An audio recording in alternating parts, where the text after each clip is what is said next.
اس وقت ملک کی جو کشیدگی ہے اس کے باعث اس بات کا کوئی امکان نہیں کہ اس ملک میں کوئی اسٹیبلٹی قائم ہو۔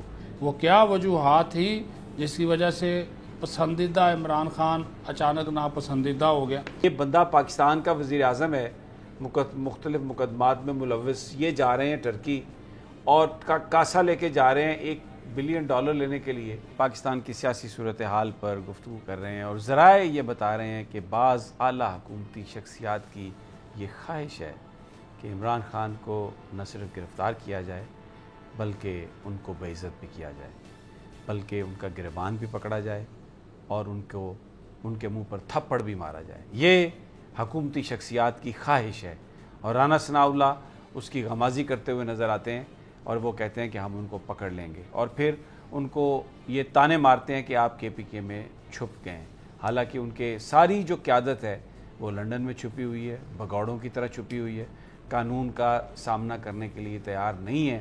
ایک عجیب اس وقت ملک میں ٹینشن کریٹ کر دی گئی ہے۔ اس وقت ملک کی جو کشیدگی ہے اس کے باعث اس بات کا کوئی امکان نہیں کہ اس ملک میں کوئی اسٹیبلٹی قائم ہو، اس ملک میں کوئی سیاسی استحکام آئے، اس ملک میں کوئی ایسے کام ہو سکیں جس کا فائدہ پاکستان کے عوام کو ہو۔ اس ملک میں اس وقت جو کام ہو رہے ہیں اس کا فائدہ صرف اور صرف ان لوگوں کو ہو رہا ہے جنہوں نے پاکستان کو لوٹا اور اب دوبارہ وہ پاکستان کے حکمران بن گئے ہیں۔ وہ 5 member bench Supreme Court of Pakistan کا جس نے سو موٹو نوٹس لیا اس حکومت کے ان اقدامات پر جن کا مقصد اپنے آپ کو NRO دلوانا تھا، اپنی لوٹی ہوئی دولت کو چھپانا تھا اور اپنے اوپر جو کیسز ہیں ان کو ختم کروانا تھا، اس کا ان اقدامات کا نوٹس لیا، اور جو پچھلی جو ہیئرنگ تھی اس کا فیصلہ میں آپ کو سنا دیتا ہوں، وہ آ گیا ہے اور اگلی سماعت اب 3 جون کو ہوگی۔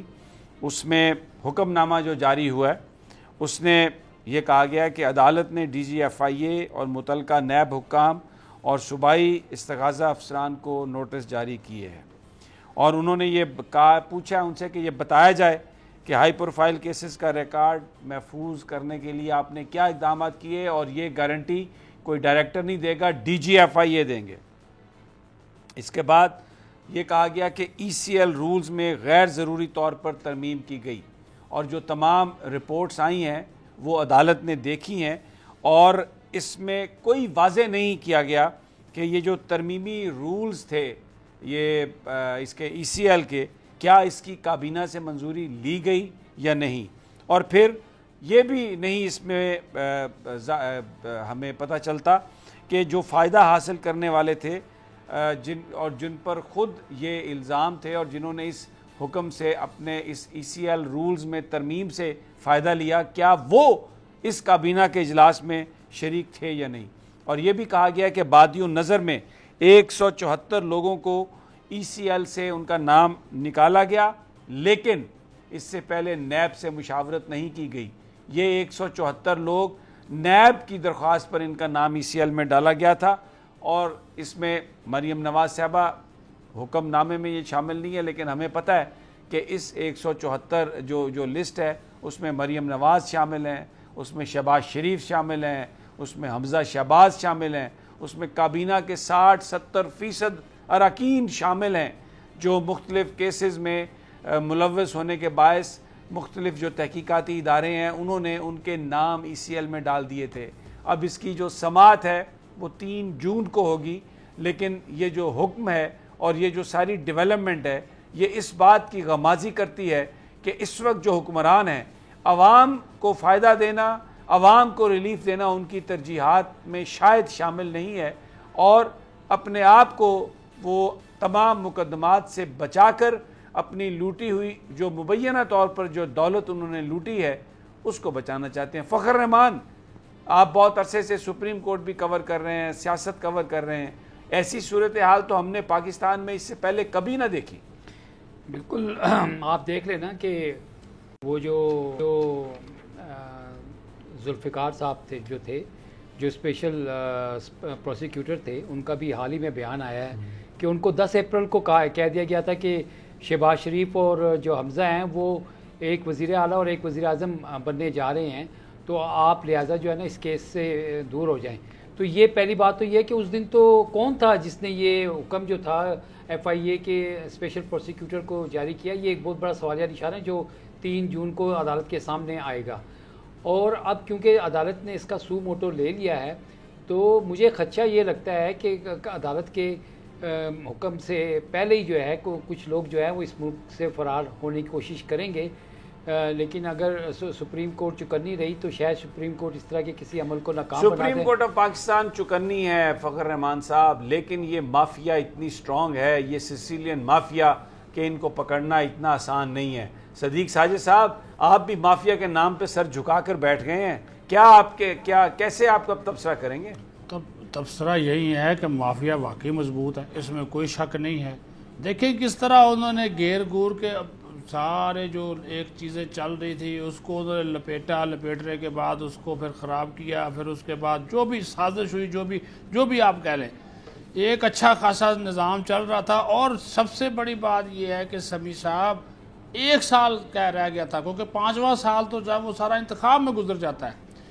اگر عمران خان کی پرفارمنس ٹھیک نہیں تھی لوگ اسے نکال باہر کرتے، جب الیکشن ہوتا اس کا بدلہ لیتے. لیکن وہ کیا وجوہات تھی جس کی وجہ سے پسندیدہ عمران خان اچانک ناپسندیدہ ہو گیا؟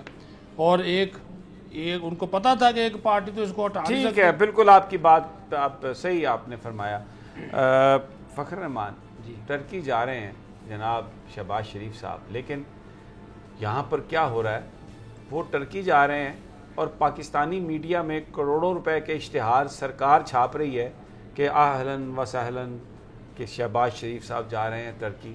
بھائی اگر کوئی ٹرکی سے بندہ یہاں پہ آ رہا ہو تو آپ نیشنل میڈیا کو اشتہار دیں، اس کا خوش آمدید کہے، اس کو ویلکم کرے تو کچھ سمجھ میں آتی ہے.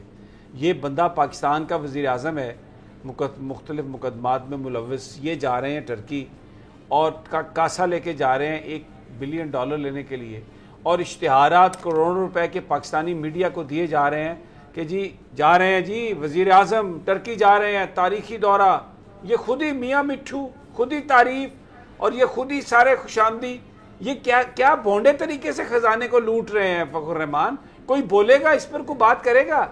سمیع ابراہیم، میں نے کوشش کی تھی کہ میں ٹرکش جو نیوز پیپرز ہیں ان کو دیکھ لوں اور شاید وہاں پہ کوئی خوش آمدید کا وہاں پر بھی کوئی ایک ہیجان ہو، ایک ہنگامہ ہو کہ اتنی بڑی شخصیت آ رہی ہے. تو وہ مجھے کوئی نظر نہیں آیا، اور میں اس بات پہ بڑا حیران ہوں کیونکہ پہلی دفعہ میں نے دیکھا ہے کہ ہمارے ملک کا ایک وزیر اعظم دوسرے ملک جا رہا ہے اور ویلکم کے جو اشتہارات ہیں وہ یہاں پہ پاکستانی میڈیا میں چھپ رہا ہے، جبکہ مصدق ملک کہتے ہیں کہ زہر کھانے کو پیسے نہیں ہیں. تو یہ آپ دیکھیں. اور جہاں تک ترکی سے $1 ارب کی بات ہے تو ہماری تو تجارت ابھی تک ان کے ساتھ 2 طرفہ جو ہے اس کی والیوم $1 ارب کی نہیں ہے. ترکی میں جو سالانہ انفلیشن ریٹ جو ہے اس وقت جا رہا ہے وہ تقریباً 70% پہ چلا گیا ہے، اور وہاں پہ جو ایک بریڈ جو آتی تھی اس کی قیمت میں 4 گنا اضافہ ہو گیا ہے. بجلی کی قیمتوں میں اتنا اضافہ ہو گیا کہ وہاں پہ اس وقت خود حکومت پریشان ہے اور عوام پریشان ہے کہ مہنگائی کا جو اس وقت وہاں پہ سلسلہ ہے اس کو کیسے روکیں گے. تو اگر یہ توقع کرنا کہ ترکی سے شاید اتنی بڑی اماؤنٹ کی مل جائے، میں تو سمجھ رہا ہوں کہ وہاں پہ وہ جو بزنس مین کمیونٹی ہے ان سے کوئی اس طرح کے اسٹیٹمنٹ آ جائے کہ ہم انویسٹمنٹ کریں گے اور وہ کریں گے. ایک کافی عرصے سے ہم دیکھتے چلے آ رہے ہیں اس بات کو. علینا، مجھے آپ ایک بات بتائیے، آپ بڑا کھل کر آپ بات کرتی ہیں، جہاں پر تنقید کرنا ہے وہ بھی آپ کرتی ہیں. کبھی آپ نے یہ دیکھا ہمارے ملک کا وزیر اعظم جا رہا ہے اور ہمارے نیشنل میڈیا والے اسے ویلکم کر رہے ہیں کروڑوں روپے کے اشتہار چھاپ کر؟ یہ کبھی دیکھا آپ نے؟ کبھی سنی یہ بات؟ صرف ویسے علینا نے بھی اچھا خاصا یو ٹرن لیا ہے.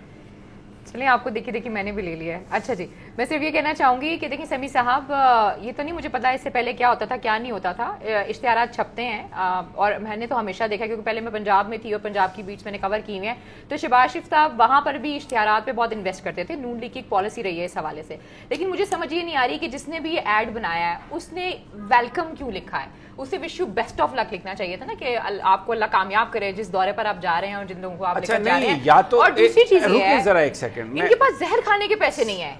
یہ میں چاہوں گی ادھر اب انہوں نے جو مجھے بات کی نا صدیق ساجد صاحب، کیونکہ ان کے پاس تو انفارمیشن ہوتی ہے. آج کل وہ زہر کھانے کے پیسے نہیں ہیں، لیکن یہ بات کا جواب نہیں دے رہی. کھا بھی لے تو بندہ نہیں مرتا، جعلی ہو گیا زہر. میں یہ کہتا ہوں کہ آپ یہ کہہ رہی ہیں کہ جی یہ اشتہار چھاپے ہیں کروڑوں روپے کے کہ جی ٹھیک ہے آپ جا رہے ہیں، او بھائی سرکار نے چھاپے ہیں خود، تو یا تو کوئی پولیٹیکل پارٹی چھاپ رہی ہوتی، کوئی انڈیویجول چھاپ رہے ہوتے. یہ میری ایک بات سن لیں، ایکسچیکر یہ ہمارا اور آپ کا غریب لوگوں کا پیسہ، اور ادھر لوگ بھوک سے مر گئے، ہر پیاس ہے اس وقت، پتہ نہیں کتنی پرابلم ہے، تو یہ اشتہار خود دے رہی ہے، حکومت دے رہی ہے. آپ کو کون کہہ رہا ہے بھوک سے مر گئے؟ آپ نے وہ حکومت کے اشتہار نہیں دیکھے جس میں آٹے کے بارے میں لکھا ہوا ہے کہ جگہ جگہ آٹا دستیاب ہے، آپ جائیں یوٹیلیٹی اسٹور میں آپ کو سستی چیزیں ملیں گی، وہ بھی تو حکومت ہی دے رہی ہے. کون کہہ رہا ہے کہ آپ لوگ کر رہے ہیں میڈیا کا منہ میں ڈال رہے ہیں، ہڈی ڈال رہے ہیں. اور مریم نواز صاحبہ کیا بولتی ہیں کہ مجھے آپ فری ہینڈ دے تاکہ میں چیزوں کو کنٹرول کر سکوں، وہ پرسیپشن بنانے کی کوشش کر رہی ہے. اور یہ جو آپ نے ہڈی والی بات کی ہے، ایکچولی مین بات یہ ہے کیونکہ یہ اسپیسیفک میڈیا کو صرف الاٹ کی جا رہی ہے. نہیں وہ میں اسی سے کنٹینیو کرتا ہوں کہ جو یہ ظلم و ستم یہاں دیکھا گیا بلو ایریا میں، اور جو لاہور میں کیا گیا خواتین اور بچوں کے اوپر شیلنگ کی گئی، یہ اسی کا انعام ہے نا. اگر آپ اس کو سمجھیں کہ وہ بلیک آؤٹ کیا آپ کے بیشتر نیشنل میڈیا نے، اور کس طرح سے جو ہے مریم نواز صاحب تو جیل گئی تھی نا. ہاں وہ کہتی ہیں وہاں پہ ان کے ساتھ بڑا برا سلوک ہوا تھا، پتہ نہیں ان کے ساتھ کون سا، وہ بھی ایک بہت بڑا راز ہے، میں کسی وقت بتاؤں گا آپ کو. راز بھی آپ سے پوچھتے ہیں، لیکن ایک بات ضرور یاد، یہ جو شریف خاندان جیل میں گیا یہ بےایمانی اور کرپشن کے چارجز میں جیل میں گیا، اور یہ جو لوٹی ہوئی دولت تھی اس کے جو ان سے رسیدیں مانگی گئی تھی، جب انہوں نے رسیدیں نہیں دیں تو پھر کرپشن کے چارجز میں یہ گئے. ان کے بارے میں ان کے خلاف مقدمات سیاسی نہیں تھے، بے ایمانی کے تھے، قومی خزانہ لوٹنے کے الزامات تھے. ایک چھوٹا سا وقفہ، گفتگو جاری رکھیں گے.